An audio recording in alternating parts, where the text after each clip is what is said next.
Iš šio vaizdo įrašo sužinosi, kaip greitai ir teisingai pakloti prancūzišką eglutę su 5G užraštu. Pagrindas turi būti lygus ir be jokių nešvarumų. Be purho. Atskirk A ir B lentelės atskirai. Tai paspartins daugą. Tiksliai priglaus lenteles vieną prie kitos, tada uždaryk 5G užraktą iš viršaus.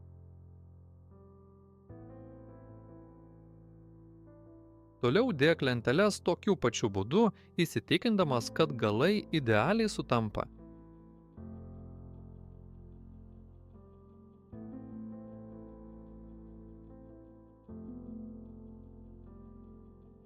Kitos eilės sujungimą.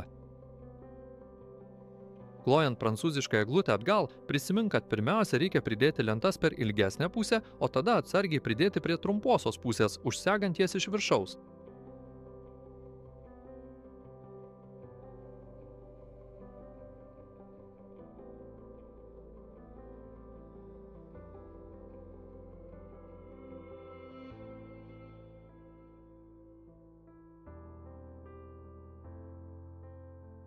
Penki G užraktus mygtuko naudojimus.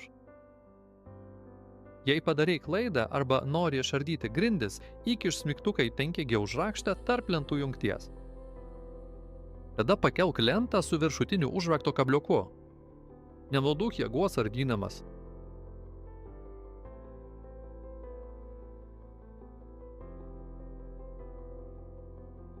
Tokiu būdu galima išardyti prancūzišką eglutę į abi pusės.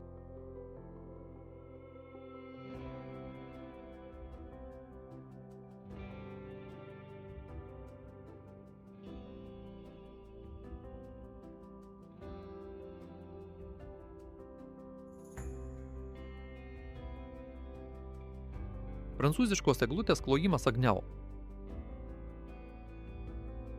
Tam tikromis sąlygomis reikės kloti prancūzišką eglutę, įstatant lentą po ankstesniu užraktu.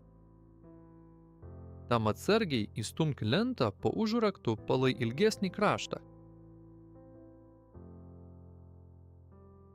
Tada uždaryk užraktą trumpesniame krašte, užsegdamas jį iš viršaus.